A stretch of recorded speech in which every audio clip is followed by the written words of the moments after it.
Coucou tout le monde, j'espère que vous allez bien. Je vous accueille aujourd'hui avec une nouvelle vidéo. Donc là, de pâtisserie, on va préparer le gâteau moka. Donc, comme le nom l'indique, un gâteau qui est assez connu, qu'on trouve partout en boulangerie, à base de café. Donc vous allez voir, cette recette, elle est vraiment simple. Il suffit juste que vous ayez tous les aliments que je vais vous montrer. Et hop, c'est parti, vous n'avez plus qu'à pâtisser. Donc pour ça, la première étape, nous allons préparer tout d'abord la génoise. Donc pour ça, il vous faudra 4 œufs, il vous faudra un sachet de sucre vanillé, 120 g de farine et 120 g de sucre. Alors pour celles ou ceux qui connaissent déjà mes vidéos à base de génoise, vous allez voir, c'est la même recette, juste la quantité qui change. Donc on va faire monter nos œufs avec notre sucre. Donc on va laisser battre pendant au moins 8 à 10 minutes.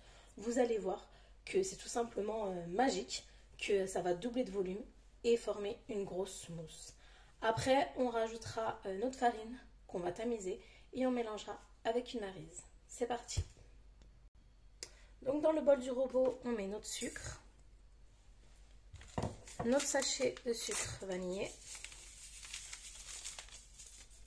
Alors vous pouvez mettre, si vous voulez, de l'arôme vanillé ou même une gousse, les graines du gousse de vanille, ça marche très bien aussi. Vous allez mettre vos œufs.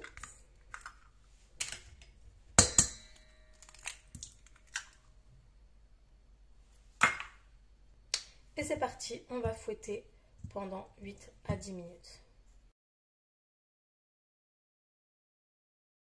Donc une fois que vous voyez, ça a bien doublé de volume, c'est bien mousseux comme un petit nuage, on va rajouter notre farine. Donc notre farine que nous allons tamiser. Alors vous pouvez le faire avant, moi je le fais maintenant, et vous tamisez votre farine. Donc une fois que votre farine elle est tamisée, avec une spatule, vous allez venir mélanger délicatement. Vous prenez bien le centre pour bien que toute la farine soit bien dissoute, qu'il n'y ait pas de grumeaux, ni de morceaux, ni d'endroits où la farine ne serait pas bien mélangée. Donc vous prenez bien le milieu, comme vous voyez, il y a de la farine. Vous voyez, vous mélangez bien.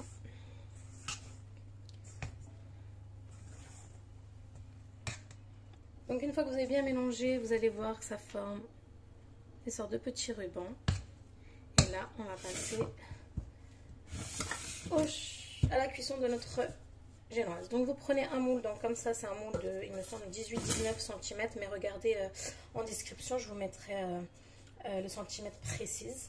Donc voilà, c'est un moule tout simplement à génoise que vous allez bien beurrer et bien fariner, c'est très important. Vous allez verser votre préparation à l'intérieur. Une fois que vous avez versé toute votre préparation, vous allez tapoter légèrement pour faire remonter les bulles d'air. Vous allez placer au four pendant une demi-heure à 160 degrés. Alors, j'ai pas mis de levure chimique, il n'y en a pas besoin du tout. Si vous faites bien la préparation comme moi, que vous faites monter vos œufs avec votre sucre pendant 8 à 10 minutes, c'est ce qui va donner cette légèreté et ça a doublé de volume. C'est ça qui va remplacer en fait, la levure chimique, donc il n'y aura pas besoin, vous allez voir qu'elle va monter légèrement. Bon, après, si vous voulez vraiment une grande génoise qui monte vraiment haut, bien sûr, il faudra mettre de la levure chimique.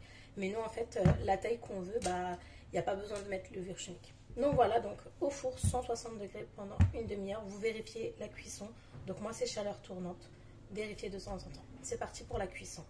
Et on passe à la deuxième étape. Donc maintenant, on passe à la deuxième étape. La deuxième étape, on va préparer le sirop pour notre génoise, pour imbiber notre génoise. Donc sirop à base de café et d'extrait de café. Bien évidemment, gâteau moka, donc forcément café. Donc pour ça, il vous faudra 70 g de sucre, un sachet de sucre vanillé, mais vous pouvez rajouter une gousse de vanille si vous voulez. Il vous faudra 100 ml d'eau, 65 g de café fort et 12 ml d'extrait de café. Donc on va mettre tout, on va prendre notre casserole, vous allez rajouter votre sucre, le sucre vanillé,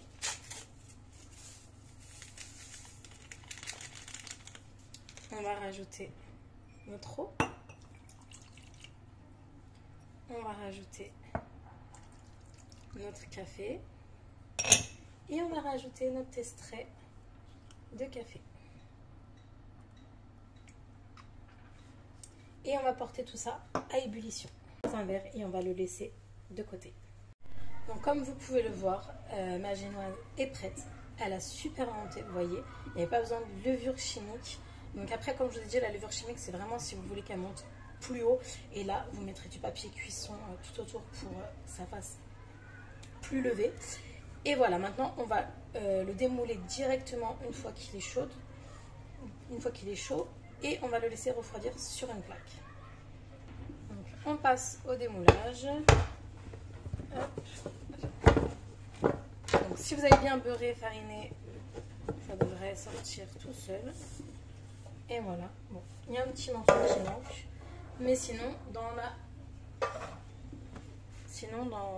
règle générale, ça va. Vous voyez, vous avez une bonne génoise. Bien cuite. Maintenant, on va la laisser refroidir.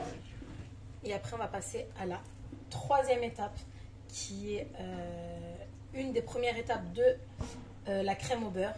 On va faire notre meringue italienne. C'est parti. Donc, pour notre meringue italienne, il nous faudra 52 g de blanc d'œuf, donc l'équivalent de 2 blancs d'œuf, 20 g de sucre, 30 g d'eau et 75 g de sucre encore. Donc là, dans une casserole, on va porter à ébullition notre eau avec notre sucre. Donc là, vous aurez besoin d'un thermomètre car on doit arriver à la température de 120 degrés. Donc c'est parti. Dans la casserole, vous mettez vos 75 g de sucre et vos 30 g d'eau. On va laisser venir jusqu'à sa bouffe et après on prendra en température. Il faut que la première fois elle monte à 114. Donc en attendant, dans votre saladier, on va rajouter nos blancs d'œufs et on va commencer à les monter à l'aide du batteur. C'est parti. Alors là, une fois dès que ça a commencé à bien mousser, vous rajoutez vos 20 g de sucre et vous continuez de battre énergiquement. Donc il faut bien que ça épaississe. En attendant votre sucre est en train de monter de volume, donc on était tout à l'heure à 114, une fois que votre sucre arrivera à 120, on pourra le mettre avec nos blancs d'œufs. Donc là, notre sucre est passé à 120 degrés. Nous allons pouvoir le rajouter à notre sucre et vous continuez de battre énergiquement. C'est vraiment très très très important. Vous allez avoir une très belle texture. Il faut que votre texture soit bien ferme et bien brillante. Et il ne faut pas qu'elle soit liquide du tout. Donc vous continuez de battre énergiquement et vous allez voir que vous allez avoir une très belle meringue. Et donc là, vous devez avoir une meringue bien lisse, bien brillante. Donc là, on va la laisser de côté. On va filmer et on va la laisser de côté pendant qu'on fait notre dernière étape de notre crème au beurre.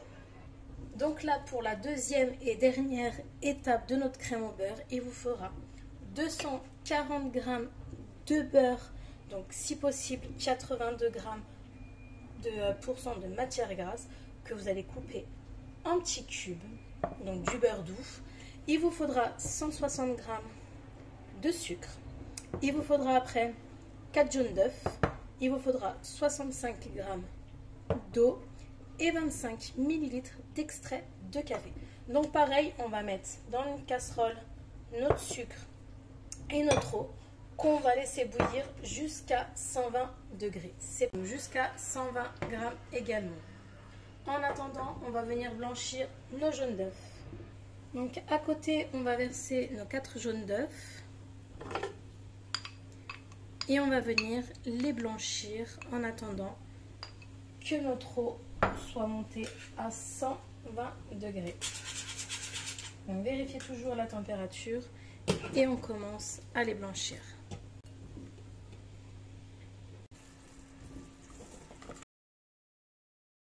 Une fois que votre mélange au sucre a monté les 120 degrés, vous le mélangez avec votre jaune d'œuf et vous continuez de battre. Vous allez voir que ça va légèrement gonfler et vous continuez de battre jusqu'à ce mélange est bien refroidi. C'est très important qu'il soit bien refroidi. Donc une fois qu'elle a refroidi votre préparation, on va rajouter notre beurre en 2 fois. Et on va venir mélanger.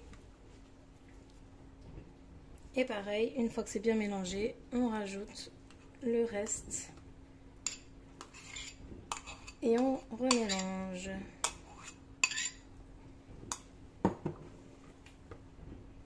Une fois qu'on a bien mélangé, notre beurre a bien été intégré, on va rajouter notre meringue. Alors là par contre, vous allez battre à vitesse lente, donc à vitesse 1. Donc là je verse une première fois et je bats. Une fois que c'est bien mélangé, je rajoute mon reste de meringue. Et on remélange. Une fois là que c'est bien mélangé, on va rajouter notre arôme café. Et bien évidemment, on remélange. Et voilà, notre gâteau est prêt maintenant. Il n'y a plus qu'à passer au montage. Donc on a notre génoise, on a notre sirop et on a notre crème au beurre. Donc c'est parti pour la dernière étape, le montage. Donc première étape, on va découper tout simplement notre génoise. C'est parti. Donc on va la couper en 3. Donc là, nous allons venir imbiber notre première couche de génoise avec notre sirop. Une fois que vous avez bien imbibé, on va rajouter une cuillère, l'équivalent de 2 cuillères à soupe de crème sur notre génoise. Donc vous remplissez bien.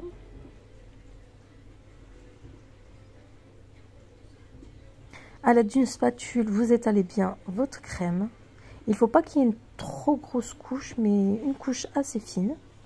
Donc l'équivalent de 2 cuillères à soupe, ça suffit largement. Lissez bien, c'est pas grave si ça coule sur les rebords, de toute manière les rebords vont être également recouverts de crème.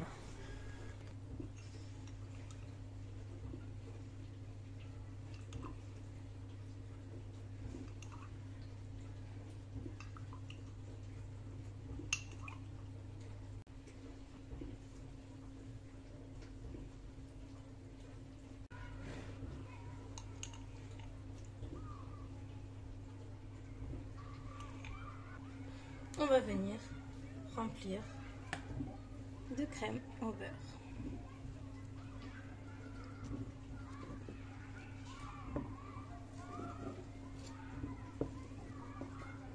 Vous faites bien ça tout. Une fois qu'on a bien recouvert tout notre gâteau, on va venir rajouter des amandes qu'on aura torréfiées. On va prendre nos amandes et on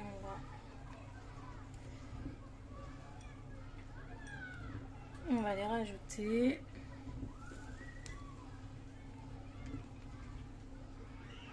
Vous faites comme ça tout le tour.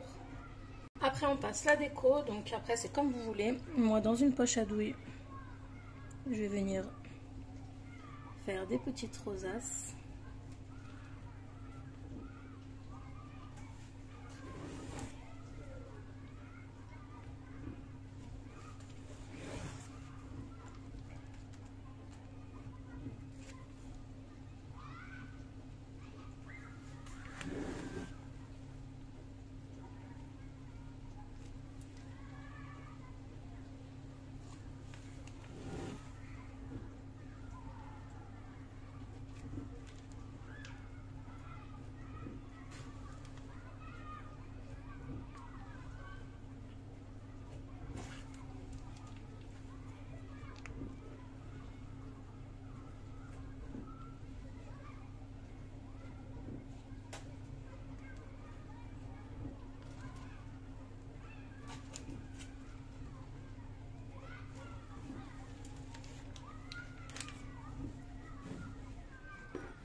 Et après, je vais décorer avec du cacao amer. Voici le résultat après avoir mis les amandes effilées. J'ai décoré avec un petit peu de praline, de cacao amer et voici le résultat. Donc après que vous allez le mettre au frigo, bien évidemment, vous voyez, ça va durcir et ça va se figer et après il n'y a plus qu'à déguster. L'odeur est juste incroyable, comment ça sent super bien, super bon le café. Alors pour les amoureux de café, franchement, il n'y a pas mieux. En plus, je trouve que cette recette n'est pas trop compliquée à faire. Bon, elle donne beaucoup de travail, c'est vrai, mais sinon en soi, elle n'est pas compliquée. Donc franchement, ça vaut le coup de la tester. Donc je vous dis à bientôt pour une nouvelle vidéo. Si vous n'êtes pas encore abonné, de vous abonner. Et un petit commentaire, un petit j'aime, ça fait toujours plaisir. À bientôt pour une nouvelle vidéo.